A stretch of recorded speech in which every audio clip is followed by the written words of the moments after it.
Fala galera, beleza? Esse é o A História Presente e no assunto de hoje nós vamos falar sobre Olimpíada. Os Jogos Olímpicos começaram quando, Pablo? E esse adiamento dos Jogos Olímpicos que a cidade de Tóquio teve que tomar como medida agora, adiando de 2020 para 2021, isso já aconteceu na história? Galera, vamos falar sobre esses dois assuntos de hoje. Mas primeiro, nós temos que relembrar algumas coisinhas. Os Jogos Olímpicos nem sempre ocorreram no formato que ocorre atualmente. Nós temos uma divisão entre Jogos Olímpicos antigos e Jogos Olímpicos modernos. Os Jogos Olímpicos antigos datam de 776 a.C., ou até mesmo antes, já que alguns historiadores consideram que já eram realizadas na Grécia Antiga jogos muito semelhantes aos que começam em 776 a.C. E os Jogos Olímpicos modernos, que se iniciaram em 1896 e tiveram como primeira sede a cidade de Atenas, também na Grécia. Outra coisa que nós temos que considerar é o seguinte: embora não tenham havido adiamentos dos Jogos Olímpicos ao longo da sua história, e eu já estou te dando spoiler, nós tivemos outras ocorrências, como ameaças, boicotes e até mesmo jogos que foram cancelados. Vamos falar um pouquinho melhor sobre essas duas coisas? Primeiro, os Jogos Olímpicos antigos e os Jogos Olímpicos modernos. Pablo, existem diferenças entre os dois? Galera, muitas. Começando pela questão cultural, o aspecto religioso da questão. Os Jogos Olímpicos antigos eram realizados como uma espécie de culto aos deuses gregos, uma espécie de agradecimento, uma espécie de homenagem às divindades gregas na antiguidade. Já os Jogos Olímpicos modernos são realizados como uma confraternização entre os países, além, é claro, da disputa por medalhas, e da disputa entre os atletas. Bom, uma outra diferença é em relação à sede. Os Jogos Olímpicos antigos sempre foram realizados em Olímpia, na Grécia, enquanto os Jogos Olímpicos modernos mudam a sua sede a cada 4 anos.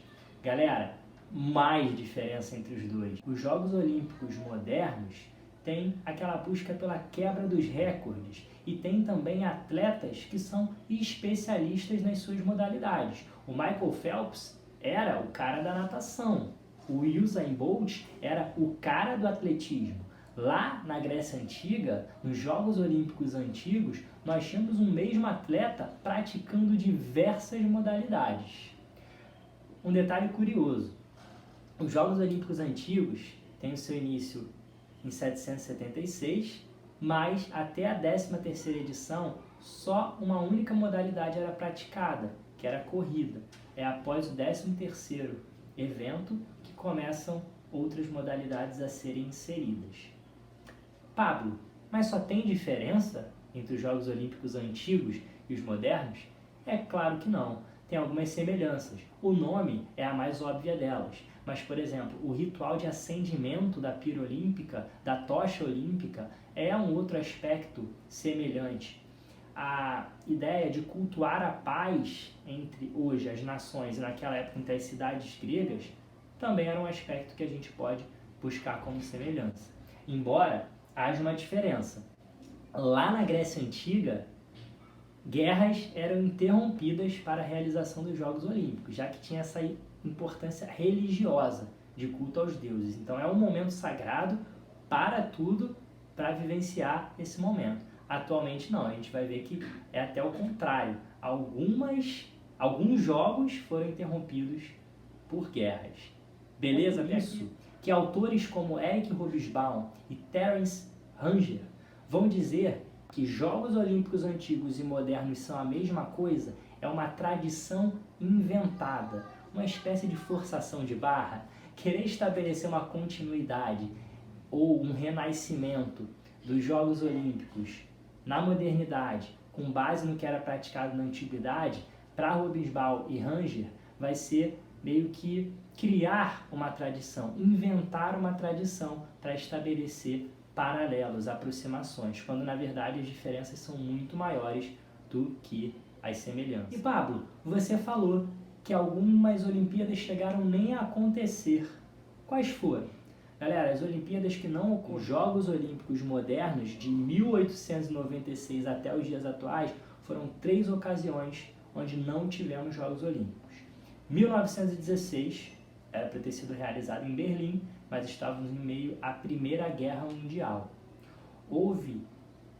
Foi cogitado que fosse transferido até mesmo para os Estados Unidos ou para a Finlândia, mas eles abortaram a ideia de realizar os Jogos Olímpicos, porque o mundo estava vivendo a sua primeira grande guerra, né? As outras 2 ocasiões estão relacionadas à Segunda Guerra Mundial. Em 1940, as Olimpíadas teriam lugar no Japão. Também foram canceladas após um adiamento inicial que tirava as Olimpíadas. Aliás, adiamento não, após uma mudança de sede inicial que tirava as Olimpíadas do Japão e levava para a Finlândia, Helsinki seria a cidade sede, houve uma reavaliação e o cancelamento das Olimpíadas de 1940. Em 1944, ainda em meio à Segunda Guerra, as Olimpíadas teriam lugar em Londres e também foram canceladas. Londres vai voltar a receber os Jogos Olímpicos 4 anos depois, mas aquele de 1944 é tido como cancelado. Tranquilo?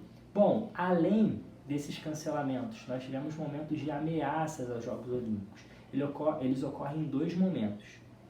1972 em Munique e 1996 em Atlanta. Em Munique, um grupo radical palestino, o Setembro Negro, vai assassinar 11 atletas israelenses dentro do Parque Olímpico. Uma tragédia que não vai parar os Jogos Olímpicos, mas vai ficar como uma mancha na história, né? E em 1996, em Atlanta, um terrorista norte-americano vai assassinar 2 pessoas e ferir mais de 100 num ataque terrorista em um show que estava associado aos Jogos Olímpicos. Mas fora isso, nós tivemos ainda 2 boicotes aos Jogos Olímpicos. Um em 1980 em Moscou e um 4 anos depois, em 84, em Los Angeles. Em Moscou, o boicote é realizado pelos norte-americanos, que se negam a participar dos Jogos Olímpicos, acusando a União Soviética de ter realizado um ataque ao Afeganistão. Essa era a razão, a motivação dos Estados Unidos não participarem e ainda fazerem que vários países também se negassem a participar. 4 anos depois é a vez da União Soviética boicotar os Jogos Olímpicos, realizados nos Estados Unidos, Los Angeles, porque acusavam que os seus atletas não teriam a segurança necessária em solo norte-americano. Alguns países do leste europeu vão aderir junto com a União Soviética a esse boicote. Percebemos então que ao longo da história dos Jogos Olímpicos nós temos mudanças significativas e que o modelo atual dos Jogos Olímpicos se difere muito do modelo praticado na antiguidade. Por isso que a gente tem que dividir em 2 momentos distintos, né? Por isso que a gente segue a linha do que fala o Hobsbawm de uma espécie de tradição inventada. São coisas distintas. As Olimpíadas, iniciadas em 1896 em Atenas, na Grécia, ou seja, os Jogos Olímpicos modernos, mantêm até hoje, aí sim, a mesma tradição. Beleza, galera? Você gostou do tema de hoje? Então curte, comenta, compartilha com os amiguinhos e se inscreve no canal para você que está me assistindo no YouTube. Galera, um abraço, até a próxima. Tchau, tchau.